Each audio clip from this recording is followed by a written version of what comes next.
behind, and they do not want to collapse. And I also want to point out that both these teams come in having played against an aggressive early game comp, and both of them kind of look for more of the scaling approach. Immortals certainly were found out by the Gigabyte Marines. You could say the same thing about Fnatic. So how this draft plays out may actually be very different to what we saw in Game 1 and Game 2, because maybe this will be more of what we've seen so far in Week 1 of the group stage of Worlds, maybe more of the passivity in the early game, because so far today, it's been the proactive team getting leads, and I'm not sure if either of those teams will opt into being proactive.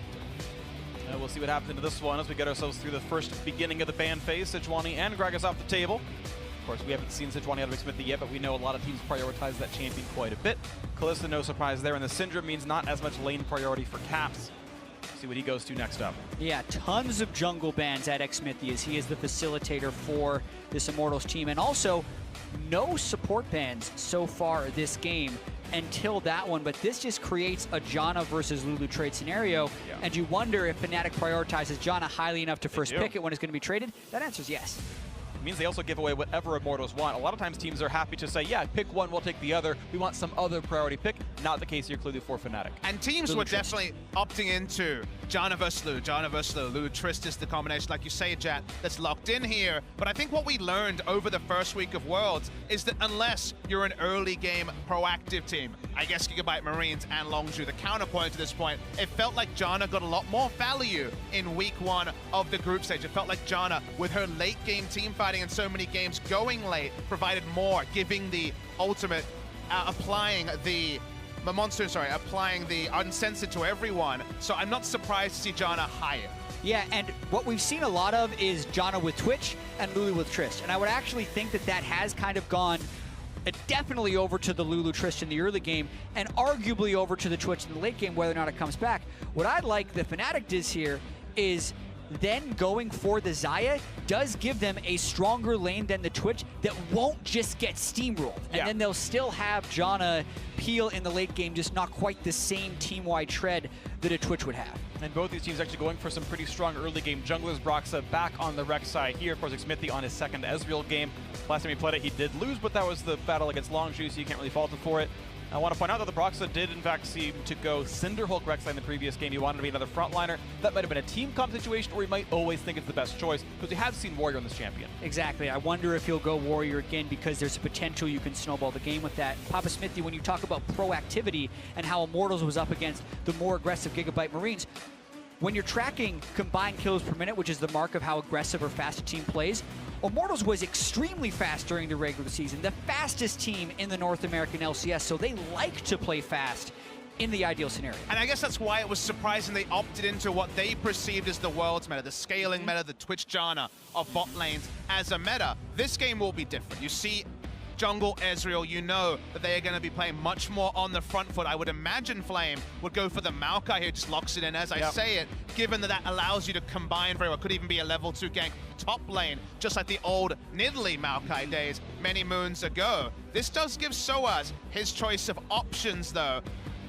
So I'm interested to see where he goes for the top lane. Absolutely, and of course the meta game response would be, oh, Cho'Gath, he's the other big tank in the top lane we see so much of, but Cho is very unreliable in getting away. He's an unsafe champion. He's got no blinks or anything like that. And we know Ezreal Maokai can be such a strong 2-on-2 gank. Blind pick mid lane going to come through. Of course, it has to for Caps. He's going to grab Cassiopeia for himself, as Immortals are going to make sure that they get Pobel for matchup he wants. Yeah, with Syndra the only mid lane banned, the blind pick Cassiopeia does speak to a team fight that they expect to have a lot of peel for the Cassio, because Cassiopeia is a lot like a late game AD carry when you think about the need to protect it. And the Nautilus, so far only picked by C9, now by Fnatic. And the thought was you want a tank in the front line for this composition. You've got two great frontliners, or two great damage dealers in the back line. What can you pick that won't die right away to Ezreal? Nautilus has escapes. He's gotten buffs to his Q cooldown, the mana cost, everything else like that. Orianna going to be the response in the mid lane here for Pobel. And while it's a standard champion for where the meta is, that's only the second Orianna of group stage. It was only Faker picking it into Scout's Lucian so far. Does give them an element of scaling. Very interesting. I like the Nautilus here because you see Ezreal, Maokai, and Trist Lulu, and you know that Immortals wants to play through bot lane. We already had Xmithy, last time he played jungle Ezreal this tournament, play through bot side and Flame come in with smart ganks. Now they also have a faster pushing top lane. When we had these tank top laners, and it was largely Maokai, Renekton, Nautilus. It felt like Nautilus was the more early game choice and provides early game coverage with his TPs. That was the case then, but that was also with the triple Doran's ring working and also lower mana costs on Nautilus. And I think one of the large regions he fell off because a lot of that was muted. So I feel like now the main thing that Nautilus brings is that reliability to get a knock-up on a carry that you want to go for. And Soaz is going to have to do a lot to get to that point on Nautilus. And a big part of this champion is the fact that a lot of that crowd control cannot be cleansed. The knockup's going to last kind of regardless. You can get rid of the stun on the back half of it, but the ulti's there. The pull through with the Q is going to be there. So threat onto the back line is there. The damage output certainly in this comp as well. You see these lineups on your screen. Another Ezreal for Xmithie, a champion that I like seeing, and I like how much we see Ezreal, that he's there as a flavor if a team wants to play a comp like this, but he's not the 100% pick ban champion, you know, like Kalista or something where it has to be removed every time. And also, I do think there's a lot of hedging of bets when it concerns the late game team fighting in this game. I don't think there's a super clear cut, this team comp and this champion is way better in the late game, because you would think it would be the Orianna Maokai team in some ways, but they have the Ezreal thrown in there in the jungle. And then on the same sense over on Fnatic, they have that Rek'Sai who isn't necessarily a great late game tank and no Twitch to kind of carve it out. So very much about just who gets ahead in this game. We'll see who does here. 2017 Worlds continuing here with our third game of the day. Still waiting to see who is going to make it out of Group B. If Fnatic dropped this game 0-5 is an unrecoverable scoreline. Otherwise, though, they are still alive, but they must win to do so, and they've got to get their next win against the Marines afterwards. But that life could be had for them.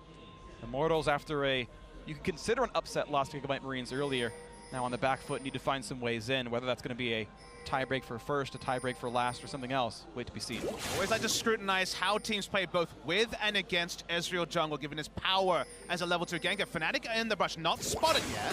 They're going to land a little bit there, and there's going to be, of course, no CC to be had. There's no way for that to happen here. Xmithie going to take some poison, some damage, and actually that's an early flash forced out.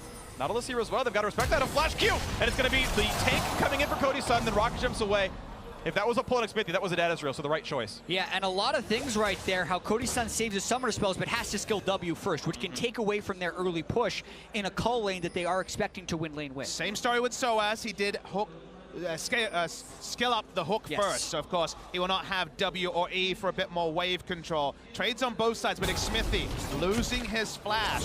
Still probably will be proactive at level 2, but doesn't have the ability to get out if he does commit in. Just the red buff pull coming through for both these junglers here. Not a lot of damage dealt elsewhere. You saw Flame duck down to leash the camp for him a little bit, and looks like actually So's going to be in lane in plenty of time, so his roam down to the bot lane will not hurt him in the laning phase other than his skill choice. So far, perfect CS for this one, and only one drop by Flame. An extremely aggressive jungle pathing by Xmithie. A flashless invade here against a Rek'Sai who will tremor sense him. He's just going for a kill. Finds some slow with the red buff. Archangel 30 down, forces the flash on Abraxa, makes it happen. That was ballsy, but it worked out for Xmithie. I mean, Jungle Ezreal is unmatched in dueling early on in the game. Gets the Q onto him, and that's pretty much all he needed, unless a collapse would have come from Caps, which it did not, since it was so early. But I feel like the extra part of the puzzle that needs to be complemented is, don't you expect him to be a little bit more hesitant, maybe even a second or two more hesitant when his own flash is down? But he knows the texture of the matchup. He knows he has a massive invader's advantage, and this is why tank jungle players detest having Ezreal in the meta. The moment he arcane shifts in, your only real option is to flash out. Yeah, and he had to do that right there. So Xmithie getting rid of 2 of the camps plus the Scuttle on this side of the map, including a buff steal as well. We'll see if Broxah can match the blue himself, where he has to take Scuttle and recall, because it is an injured Rek'Sai here who lost about 400 health doing the initial clear. To knock up on this, we'll clear it away, but yeah, we'll see what comes in next, as Ole wants to make sure blue's not being stolen, and he realizes it's not. Also just got to see the all-time record of the EU LCS teams versus the NA LCS teams at World. So that's 2013 onwards, since the inception of the LCS. Incredibly close. Yep. 13-12 between EU and NA, and it always seems to have very pivotal games as well. This one of those as well. A loss would eliminate Fnatic, or rather a Fnatic, an Immortals win would eliminate Fnatic, and a Fnatic win would keep them alive and also make it more difficult for Immortals to advance. See if they get help from Longzhu or the Marines later on in this one. Even Fnatic themselves can actually drop a game to Immortals, then beat Marines to like make that easier. You know, they can still help them out. The camaraderie can still happen for the Western teams.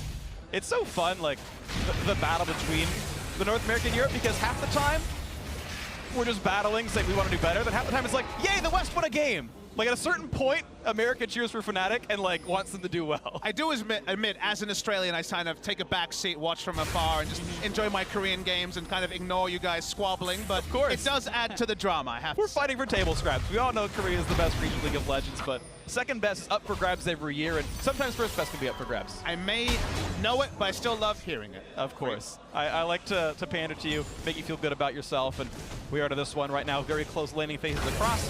Looks like a small lead will go to Flame in CS as he catches this wave up.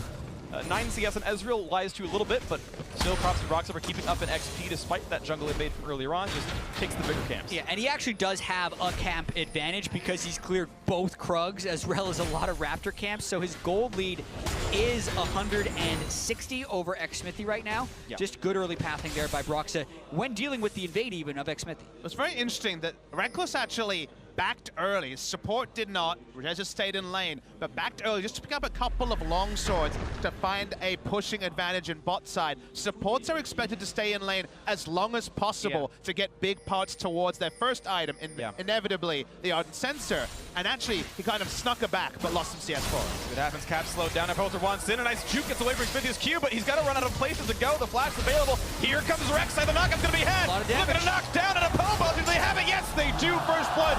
2 games in a row for Broxah's Rek'Sai. Just a big chase by Immortals right there. They felt so empowered getting the chunk on Caps and knowing he was low on mana, but he has just enough to take enough of Pobelter's health bar so Broxah can finish. Over-aggression there by Immortals, chasing down onto Caps. And it's of course the duo we don't talk about a lot, you don't hear about a lot in the ULCS. Caps and Broxah actually in the right spot there, clearing the Raptors, kited back excellently.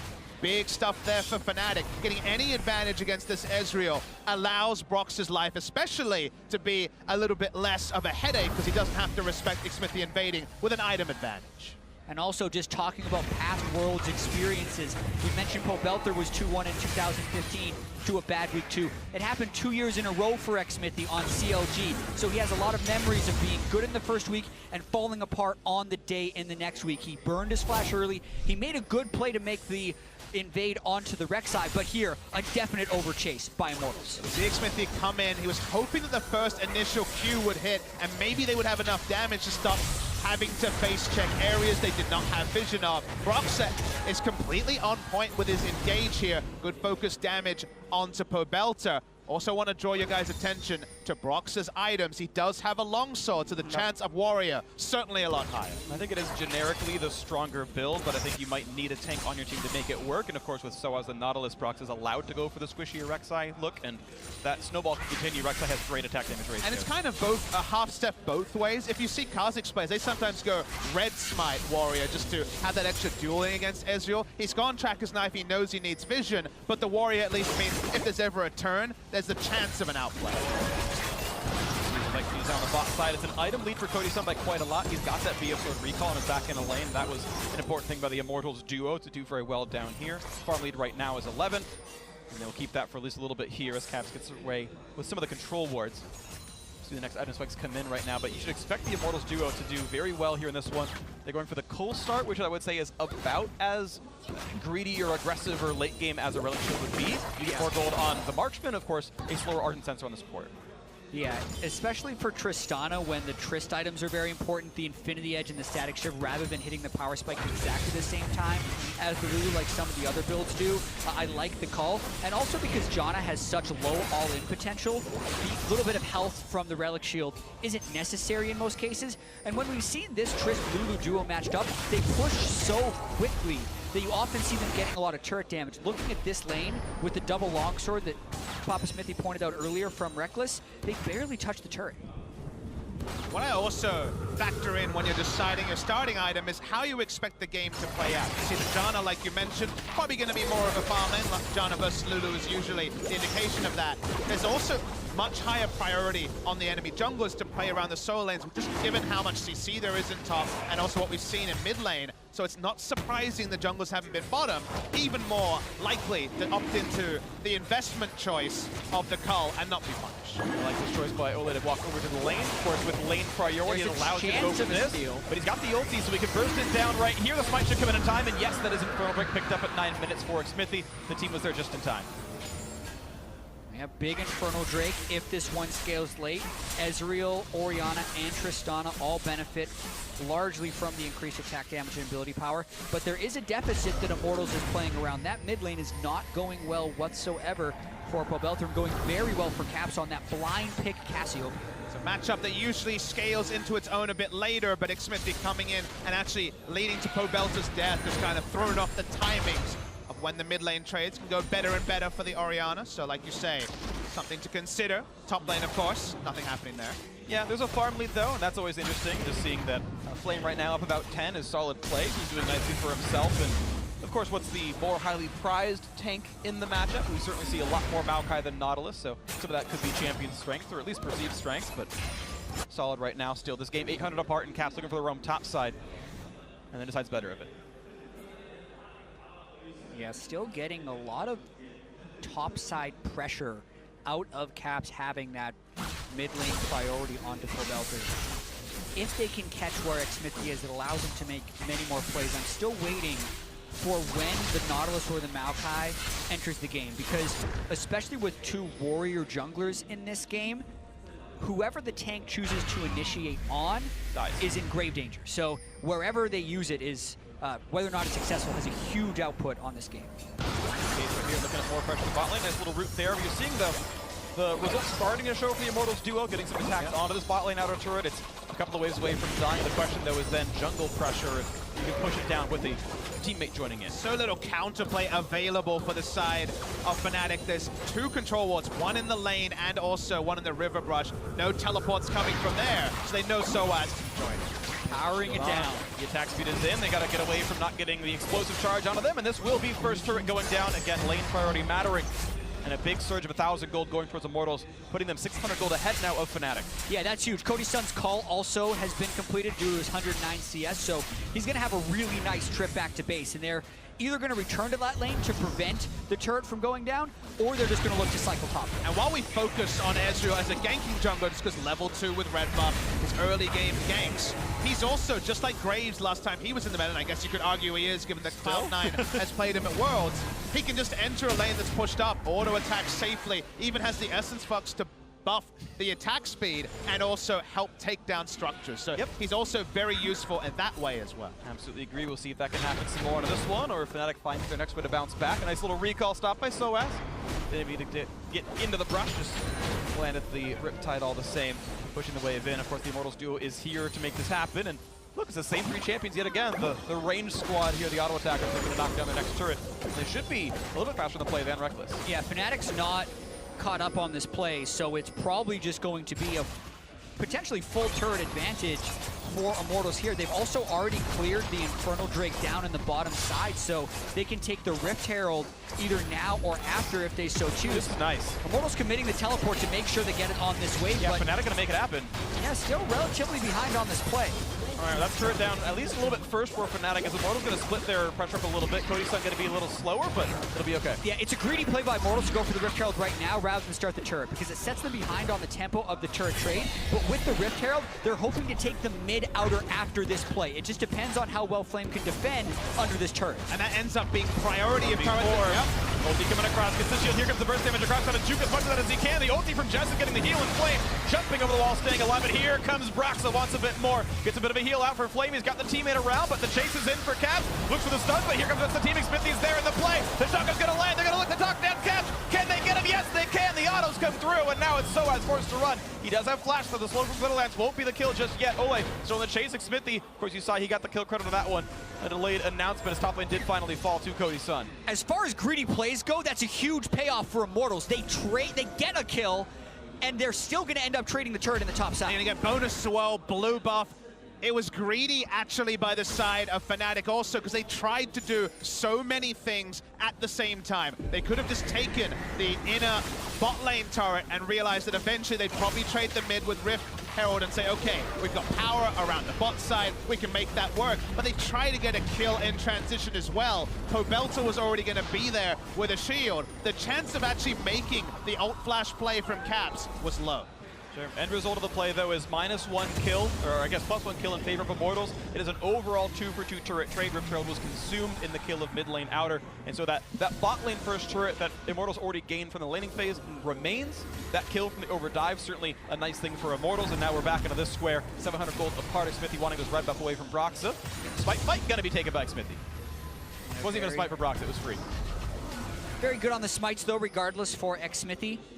Always trying to burst that with damage, and then Fnatic still can't catch up to that turret. So we're going to watch this whole sequence of events again. Flame getting a large Courage of Colossus shield, then just realizing it's time to flash out, getting a good angle over the wall.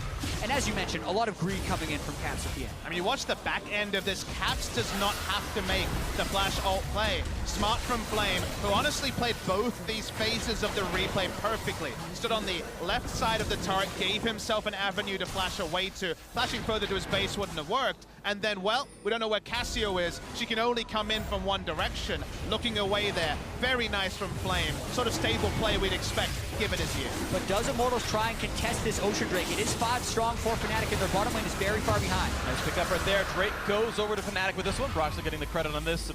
Though the ultimates were all available, no fight to be started.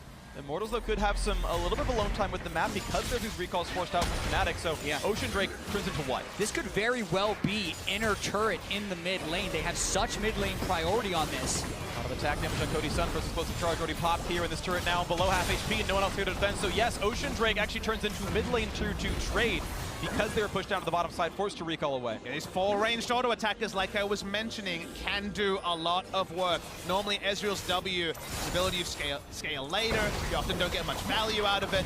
4 auto attackers get massive value, they take down another turret, and they keep the tempo advantage for Immortals, but it's still pretty slight. Fnatic certainly, once again, in this game. Absolutely within reach. 2,000 gold apart, though, and this one's got to feel good for Immortals fans right here in North American LCS, hoping to make themselves into the top 8. A region that so regularly disappoints in week 2 of the group stage. Immortals hoping to buck that trend here. Yeah, and Fnatic trying to catch up on this top lane turret. Again, looking at the 80 carries, the CS looks even, right? But consider the call, the no purchase of the Relic Shield, and all the turret gold, and suddenly you have a 1,000 gold lead for Cody Sun and a strong 2-item power spike. Brox, you can see pushed around. Static Shift Infinity Edge crits do so much damage, and a TP coming in. From Flame. Flame wants this. He doesn't have home guard, though. He's not on the fountain, so he's far away. He's going to loop. It's a long flank. Through the bot side. The chase is still coming in. Of course, both Orianna and Lulu can add move speed, and Flame just gets nothing out of that teleport.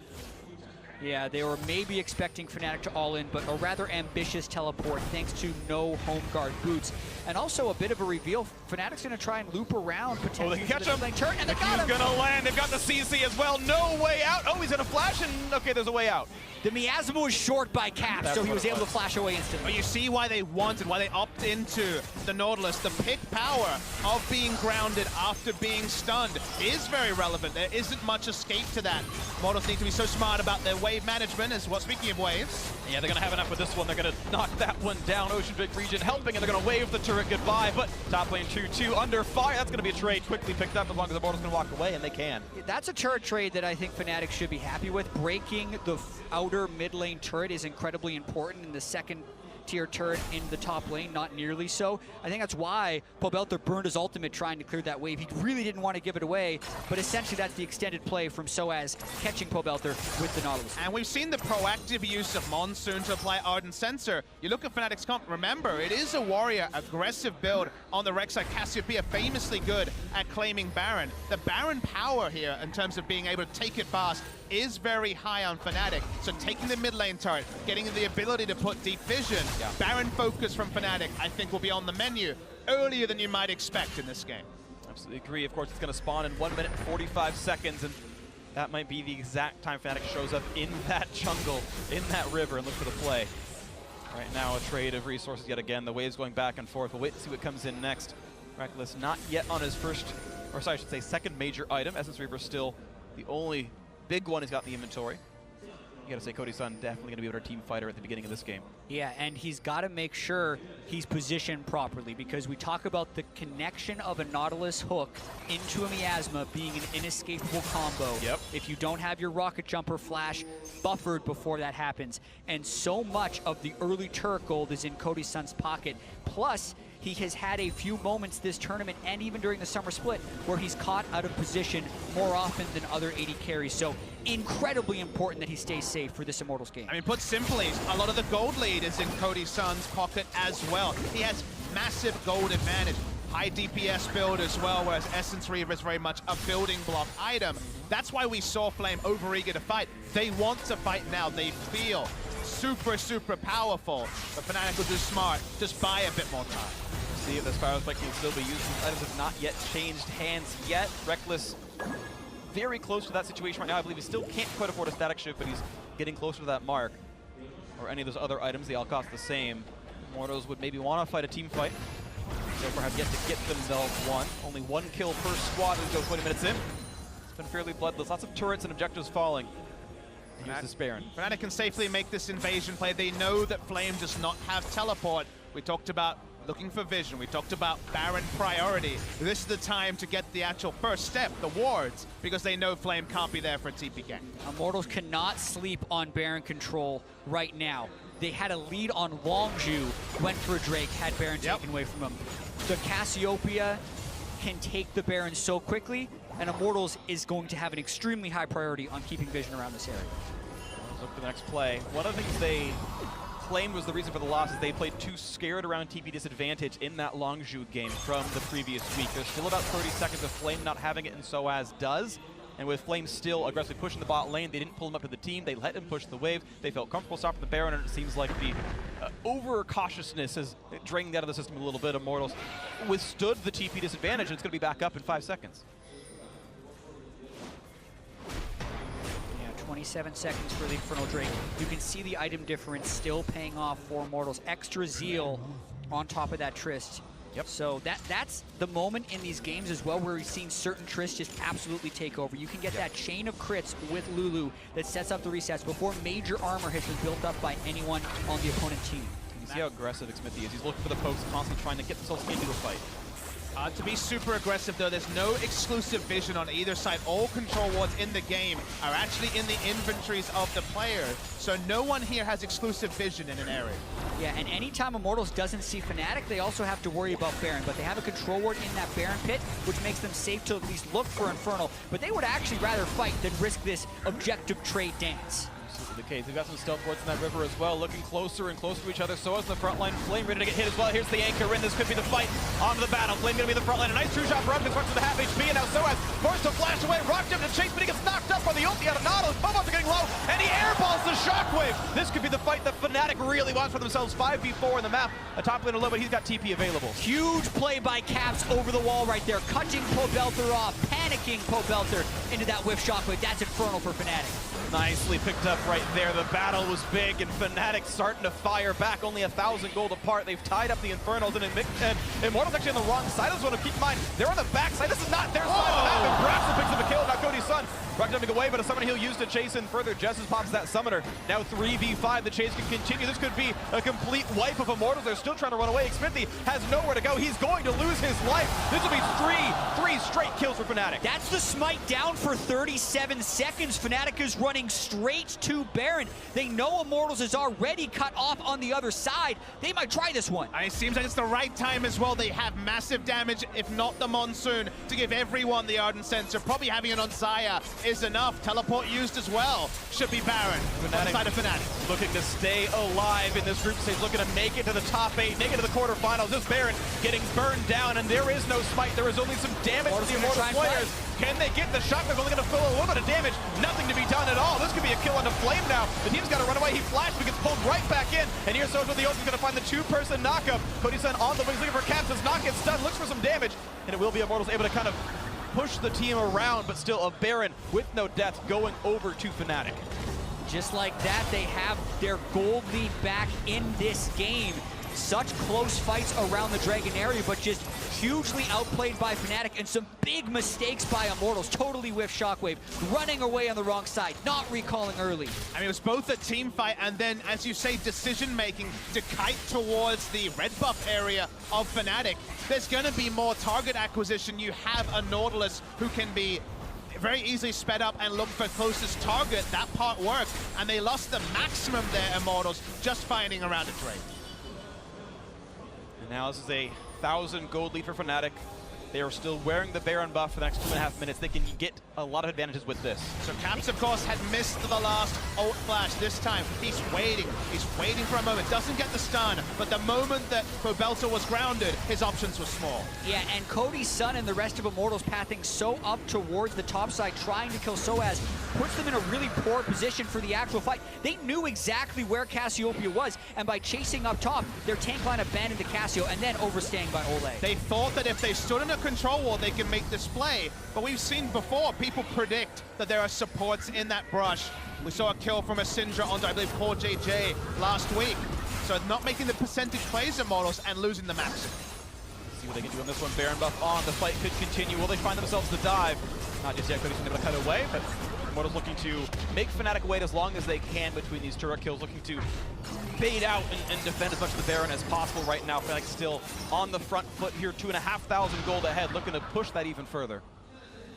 Just want to re-emphasize the importance of this game. Fnatic still not eliminated from this. The possibility of a three-way tie for second is alive if they beat Gigabyte Marines, Immortals, and if Longzhu remains undefeated. That's the trifecta to get them into that three-way tie. And looking at the goal difference from date, the first time these teams played, it was a rocky ride for both teams, up and down, and it looks like we're in for one once again. Immortals seemed like they had the strength, seemed like they were destined for the second Infernal Drake, but then Caps flashes over the wall, everything changes. Yeah, and of course that previous game, the reason Immortals really even won it was Rekkles overstepped. He flashed forward to chase Pobelta on Twitch, gave up his life, and that was the team fight, that was the game. You saw Immortals win the game still down in gold. You know Rekkles is not going to try to make that same mistake this game. They've got control, they can keep it. And look, everyone has that moment from Rekkles etched in their mind, but remember, that was kind of a symptom of a problem Fnatic had where they didn't know how to close the game when they were in lead.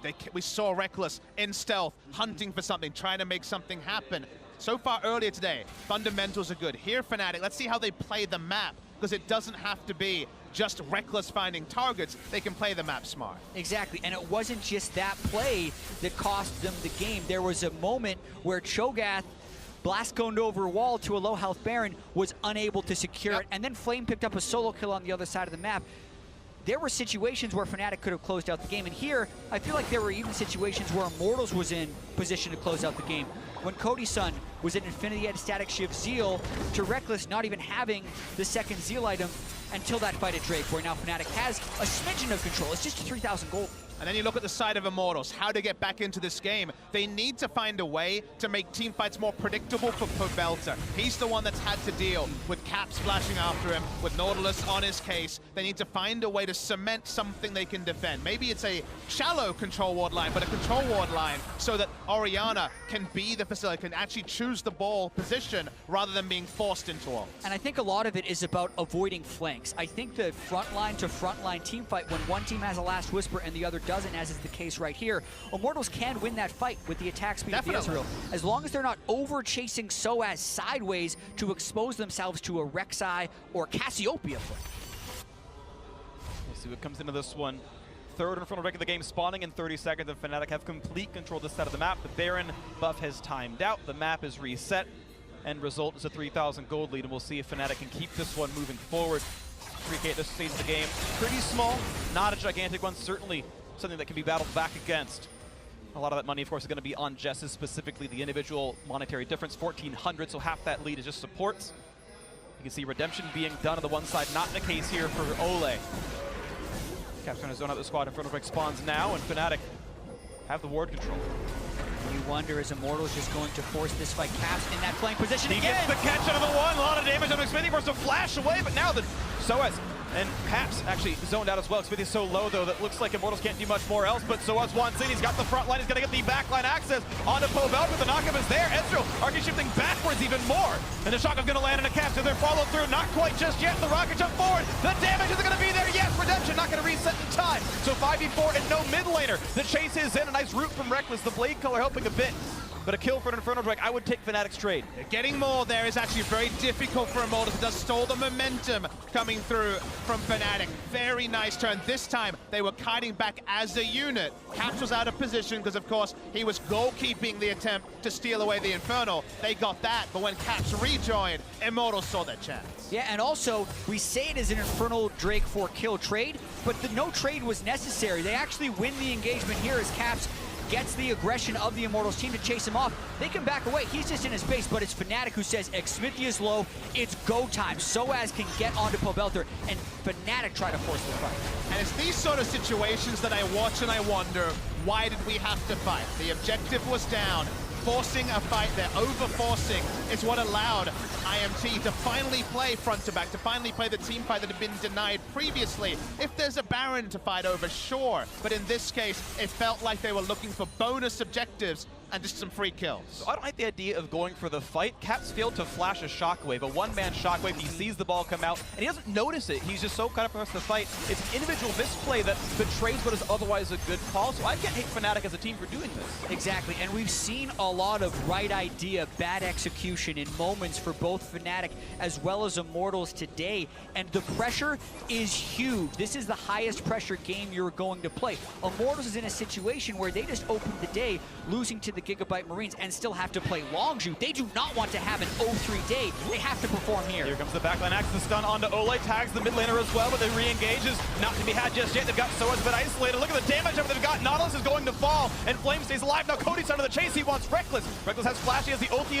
as well. He can get away and does so with that one. Now 5v4 though, and there was no frontline. Broxa is squishy on this Rex side, so the push can continue. Flame gets the passive, gets a heal. Baron is up. Immortals is actually choosing not to finish this turret in threat of the Baron. They're actually indecisive. Cody Sun's walk back and forth. They have TP up on Flame, so he can home guard back into this one. Mid lane will fall, and the rest of the squad knows they can threaten the 4v4. Blue up gonna go over to Xmithia, and it's gotta be Immortals getting their cake, eating it too. Now Reckless in the 1v1, but he is ultless. Cody Sun would probably win that fight with barrier up. Incredibly brave of Reckless to walk up there to defend the inhibitor, but Cody Sun did not know who else was behind Reckless. So many things happening in an instant when we see these pivoting decision-making choices. Immortals now actually being the ones to turn on to Baron. Could very well be a smite fight. Definitely not easy. TP available, Soaz coming in right now. Broxa over the wall. Who's going to win this one? Xmithia rarely misses in North America. Will he miss it? Worlds, he picks it up. This is the fight now. 5v5. The front line's there. Shockwave pulls in one and the Broxa. Now it is Soaz the front as well. Can they keep him alive in this one? A nice stun. Only finds one though. Flame going to stay alive, but a poke coming through for Xmithia. Baron picked up for Immortals. They got the kill as well. They can walk away cleanly. It actually becomes a 50-50. I thought Cody Sun would be looking to ultimate away the Rex side, but they did not even get that ultimate off, and it became the 50-50. Immortals now, with their heroic play, regained the lead. Immortals made so many decisions in a small amount of time. They threw the gambit of pushing through mid. Fnatic went and took Baron control, but Immortals realized, leave Cody Sun DPSing turrets, send everyone there, ensure they're not going to start a Baron 4v4, 4v5, and from there it all flowed on. But as you say, Jack, Broxa was in position. He absolutely had an opportunity. Oh, wow. 100 HP, it was there. Q, he was syncing them together. No smite from Broxa, then he instantly falls after trying to go in for the steal. And a nice little sidestep by Cody Sun to avoid the ultimate from Caps as they speed away from the fight in the one kill. They're going right down mid looking for that inhibitor though. That turret was killed earlier based on pretty smart macro plays by Immortals. Now they're going to knock down the inhibitor itself. Of course, it's a 5v5 on the map, and they've still got to respect Reckless's damage output, who's on a lot of crit chance right now, actually. 90% right now on this build. He's going to do strong. Plenty of damage, but the inhibitor's going to fall. Immortals look for top lane. Frontline disadvantage, though, on the side of Fnatic here. When it comes to for Immortals, they have only the Maokai in the front line. No Last Whisper may cost Reckless, but he shreds everyone. They're pushing so aggressively. The wave is actually rather difficult for them to clear. They didn't precast the Shockwave catches, and Soaz going to flash away, staying alive, but that's Monsoon plus flash down. Trade for Shockwave probably worth it. Here's going to try to heal back up and get back to the fountain. Wave is gone. Having the Janna ultimate down, both summoner heals down. Soaz, no stone plate to be seen, still very low with no flash. They can focus him more readily with the front line. Still 2 minutes on Baron. They want to crack the second inhibitor on the next push. He's back to full health, and Fnatic have all 4 of their combat opens available, everything except Monsoon. Broxa waiting the wings, he's squishy, turret goes down, Baron still on for 2 minutes. Immortals missing True Shot, Barrage, and Shock in this one. Could be really meaningful cooldowns to lose out on. Xmithia going to push in the mid lane wave, hoping to create a bit of a pincer here and threaten the Nexus itself. Broxa at half health needs to go back to the fountain and heal as well. Immortals looking like they still might want to keep going. No wave right now in top lane, though. Yeah, they know the Janna ult is still down. That's so much team fight power, but they don't necessarily have control wards on all of their flanks. They can't ensure that they get that safety. Going to back out. You're seeing over the course of this game, 20,000 out of Cody's Son. This is a player who honestly felt he had an okay split in North America, but it felt like the team was doing so well and he was a beneficiary. This is a game he's stepping up big. And I would argue that a lot of those numbers are back-ended because the early fights where they couldn't fight 5v5, where they couldn't fight in terms of being front to back, really cost Immortals. It's when they actually found safety for Bubelta to be a facilitator. Cody's Son's been free hitting. He focused on the last whisper into the Lord Dominic's earlier, and he's able to take down the closest target. And he's just bigger than Soaz right now. He can kill these tanks very quickly. A trade right now in the mid lane. Mid-tier 2 gonna fall as a result of the Mountain Drake pressure from Immortals. They will get that kill picked up. I didn't see if anyone got local gold, but it's more map pressure 6 now for Fnatic. That's what it's about right now. And also, can they get out? Because they haven't been the strongest in team fights. Anything can still happen, though. The gold is 500 different, and Immortals has an angle on Fnatic. Can they find Xmithia getting 4 hits with a true shot barrage? He's gonna jump this wall. There's not very much vision for either team right here, so Immortals is somewhat blind in going in here. If Fnatic sneaks somewhere, they could get a flank. It all depends on how these fights play out. Neither team is willing to make a very aggressive move, and they're out. And the Krugs end up being Tremor Sense in this case. They follow the nearest possible target. They follow Fnatic out. They know which way they went. It does end up being a pretty safe escape with most of the Krug gold going over to the European squad. And as you mentioned, 500 gold apart. We've reset. Baron's going to time up before the next time these teams even meet each other. The only difference being, though, mid lane inhibitor being dead should give Immortals map control. To me, the biggest difference is the frontline tankiness. Double Randuin's is complete for the frontline of Fnatic. And while the last Whisper item is probably going to be later, maybe even absent from Fnatic because it's only Maokai building tank stats, there is a difference in how long it'll take, even with all this AD, to power through the front line. Well, he's got the money. Reckless is sitting on about 1,500 gold right now. He can also sell the Targon Spray for another 400 or so we can certainly pick up his next piece. He has about 2K now. He's very close to Lord Dominic, which I would personally put him in the lineup. I don't think he needs the lifesteal, but we'll see what happens here as Immortals. We're going to keep pushing in the bot lane. See what they can get out of this. Miasma, such an insane defender of turrets when there's no Baron because all the minions basically die. Not to mention if you want to step up to hit the turret on a Miasma, you can no longer escape and you'll almost instantly be initiated on. Not a single hit by Immortals on that wave to the turret. Turret's full HP right now. We'll see the next wave coming through that Cody's Son wants in. And they're not going to mean too much. The wave through not yet there for the Fnatic bot laner. Shockwave again. They go for front lane because they have the damage of it. Will so has Fall Flame. Rooted in the turret, but he pops the stone plate, staying alive a little bit longer. A big 3-man shot right there. Pulling back into the flame. They get the first kill. It's Reckless getting that one. A trade as one more comes in. It's the bot lane, the support going down. 3v4. Immortals forced to run away, but Fnatic, they want this one. The chase forward on Bubble. They're not quite the blade color range and just barely missing onto that Miasma. There's still more to be done. They look for the kill. Reckless going to come in and Brock's getting the kill credit on that one. And the flash bar Cody's Son. The insect up betrays his teammate, and it's going to be the ace for Fnatic. Cody's Son loses his mind by flashing into an entire team at the end, and we talked about the volatility of these fights. Fnatic might win off this. The wave is close. Everything stacked up at the same time. Flame taking insane turret shots, free autos onto him. No one else is tanky. They kept going in. They had the flashes up, and like you say, Jad, they want to force right now. Ole up in 9, Flame up in 12. There's 4 people. This probably isn't the end of the game. But it is Inhibitor at the very least. It's going to die, and they're actually going to look for the Nexus turrets. You're seeing them cheat forward. Ocean Drake Region keeping them topped off a bit more. Here comes Ole. He's got to respect this. Here comes the Maokai as well. 15 seconds before a carry spawns, and here comes the wave. Flame the knockback. Can they get Brock to look at it do it? He's going to flash away. Stays just barely alive. And they're going to look down to knock down turret number 1. Here comes Orianna in 3 seconds. The ulti on the back line. A knockup is there. Cap's a bit low. Do they have the damage controls? Must go big. Shockwave. Can this Reckless? Now out of the Nexus they're going. Do they have the damage output? The hits are coming in. Is it going to be the game? Fnatic. Look to knock him down. Will they get Soaz? He's trying. And it's the game. Fnatic 1-4 the knockdown Immortals. After the tragedy of 2014 for Reckless not killing the Nexus against OMG, Soaz makes it work with his dying breath. We said they needed strength of conviction. We said they stood up to Longzhu. Did they win? No. But did they capitulate? No as well. Here, after one passage of play, they take all the variables in. They feel like this is the only time they can close out the game, and by a hair's breadth, they do. And how fitting is it for the Fnatic Immortals rematch to end with an 80 carry, flashing forward, dying after a mid laner, This time around, Reckless on the receiving end of the kill, leading the charge into the base. And all the tilt after game one from Soaz. He did leave it with one final remark that at the very least, he wants to get one satisfying win at the World Championship. The thing though, is they're still alive. Yes. If they beat the Gigabyte Marines and Longzhu continues to go 6-0, they will enter that tiebreaker for second place. And we thought today we would enter the day and this meme of NA's performance in the second week of Worlds would go away. Immortals looked strong. They were the team you were going to tip. Suddenly, they are 0-2, and suddenly this group is not decided. It's going to be a fun one. There's still more games to be played. It's all going to matter. Every single game, almost certainly, in this group stage is going to mean a lot. And I think the chance of tiebreakers are quite high. Of course, Fnatic can still play spoiler. If they drop to Gigabyte Marines, they almost assuredly give that spot away. And the fourth place spot is still Fnatic's. But that's almost unlikely. It looks like Fnatic are starting to ride the high. And it's going to be such a compelling showdown between those two because that's a very much make or break game. Yes. So many things were make or break. Even within this game, the last team fight is going to be one of those things that Immortals fans or NA just replay in their minds. Cody Sun flashing forward to hit someone backwards in a 3v4, suiciding for that move. Definitely something they're going to have to recover from because there's still a world where they play Longzhu and even more games after that. We'll see what comes out of this one. It's going to be a whole bunch of fun. But for now, let's send it down to Dash and the analyst for a closer look at that Fnatic win.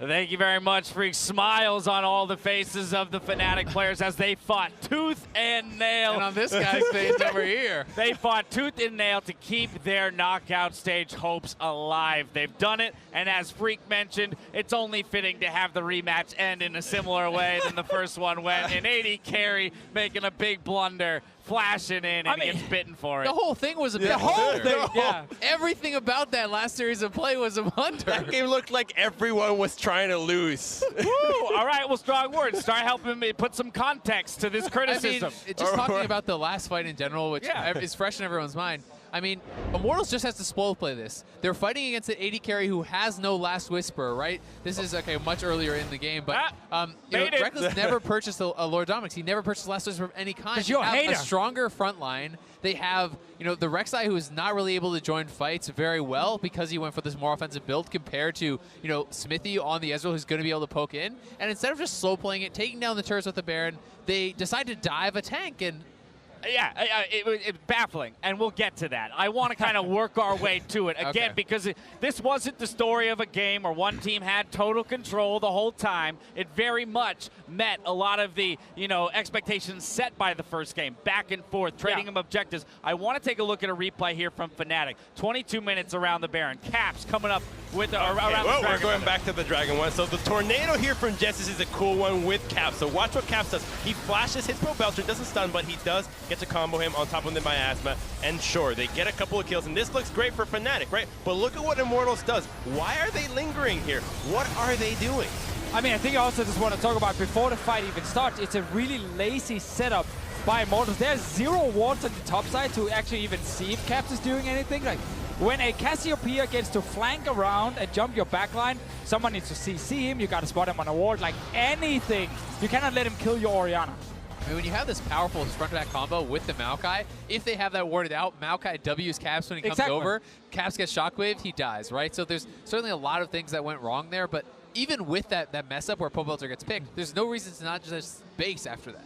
Of course, they should base after, but I think for a player like Caps, like this is his first year he's playing, he's still like 17 or maybe just turned 18 years old, you're making these kind of plays in basically a do-or-die game against Immortals. You're moving around. You feel confident you can make the play and like flash in. Like, those kind of big moments will define him as a player as well. And the fact he's doing it now, it was very important despite them losing a bit later. Absolutely, right? We talk about, for these guys on a big stage, a lot of times if things aren't going well, you recess, right? You stop making big plays. You stop taking stabs at it. It's important for a team like Fnatic where they need to win every game from here on out to keep looking for ways to win the game. That said, I want to now take a look at the final team fight. This one brought to you by Acer Predator. Immortals fans, please close your eyes, and everyone else we can watch this. I think the Immortals did too.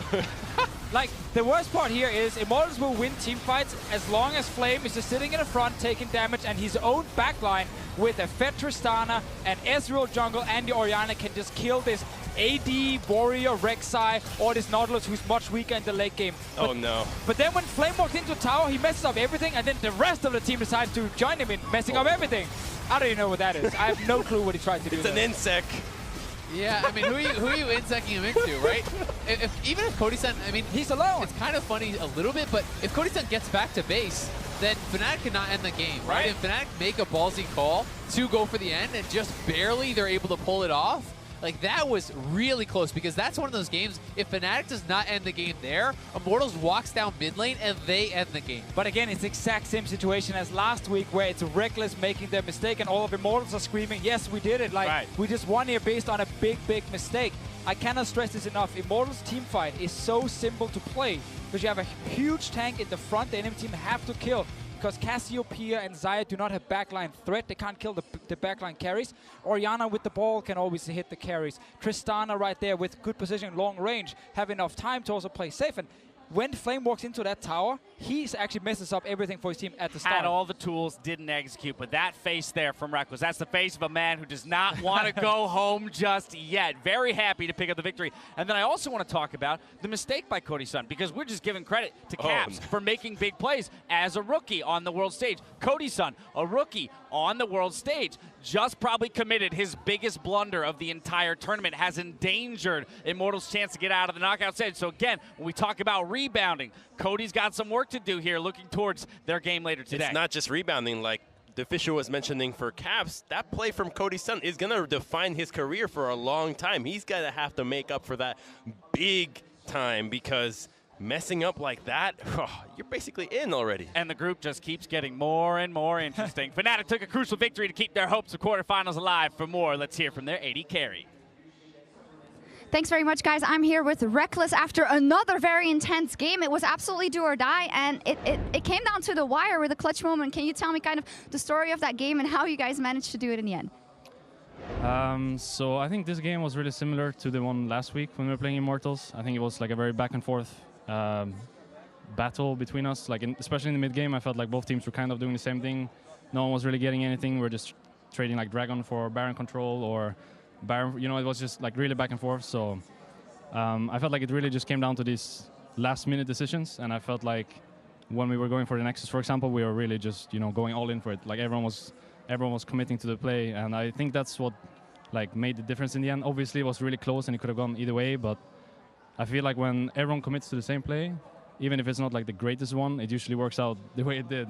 And obviously, this is a bit special as well because we really needed this win, so it was really nice. Well, you allude to it. If everyone's on the same page, that's great, and we don't need to repeat it. We know there have been some issues publicly as well. Caps had a very intense moment in a video we ran earlier. Can you just give me your perspective on what's been going on and how you managed to refocus coming into this week? I think like nothing really special has been going on. I think just everyone's feeling the pressure of playing at Worlds. Everyone's like really nervous and stressed out. So when we lose games that we perhaps shouldn't lose, like for example the Immortals one, then I think everyone's just like not feeling it anymore, if that makes sense. I don't think we should beat Longshu by any means. I think we should lose every game that we play against them, so it's no surprise that we're 0-2 now. And I don't think we could have handled the cheesy strat from Marines better either in the first game, because we never saw them play before. And when we researched them in the summer season, they had 1 out of 40 games lane swap, so we thought it's pretty unlikely that they go for it, and then they've been going for it pretty much every game. So I feel like we couldn't really have done too much different, and I think that's kind of what allowed us to refocus, because when we talked about it, we realized that if we had to do it all over again, I don't think we would have done it very different. Maybe the Immortals game, I would have done it different. I wouldn't have made that mistake, but that's something I took for the team, and obviously I should take as well for the team. So I think this week everyone was just really hungry to get some wins on the board, and we were not planning on winning the first game because we knew that it was really unlikely anyways. So the only thing we were really looking for was to get a warm-up for this game, and I think in this game we played much cleaner in the early game, and we had like a more stable game, and then once we got to the later stages we could fight the way we want, and then we had this one fight bottom that worked out really well, and yeah, just ran it down all the way, but worked out. Oh, sorry. No, it's okay, it's okay. Thanks. Yeah, well, you had a lot to say about it because it's very important and it could be a pivotal moment. And we know you and Fnatic have kind of a history of having those clutch moments that turn the momentum, just thinking back to 2015, 2014. So how much do you think this will propel you guys forward? Because you're still in the race now, but a lot still has to be done. That Marines game has to get won. So what is your vision on the rest of the day? Well, as I said, I don't think we could have done much different in the first game against the Marines. But now that we have seen them play for a bit, I feel like we have a much better idea on what we need to do. Like, for example, if we had to do it like the same exact game all over again, we would not let the Nocturne do his whole top side and bot side before he defend bot. We would like cancel him on his blue, and then maybe he wouldn't be level 4, and we would just kill them all. So I feel like we have a better idea now on what we need to do for the lane swap, and we also have like a better plan going into it. So I don't think it will be like a mirror of the first game. I think we have much better chances now. So there's definitely the chance that we pull out this win and then go into the tiebreaker situation. But that also relies on Longshu winning all of their games. So we're just gonna have to wait and see. But the only thing we can really do from now on is beat the Marines, and then that's pretty much it, right? So we're just gonna wait and see, but do our best for the next game. All right, well, we'll see what happens. Congratulations on your first victory, Reckless and Fnatic. We're going to take a quick break. We'll be right back with the Marines versus Longshu. Don't go anywhere.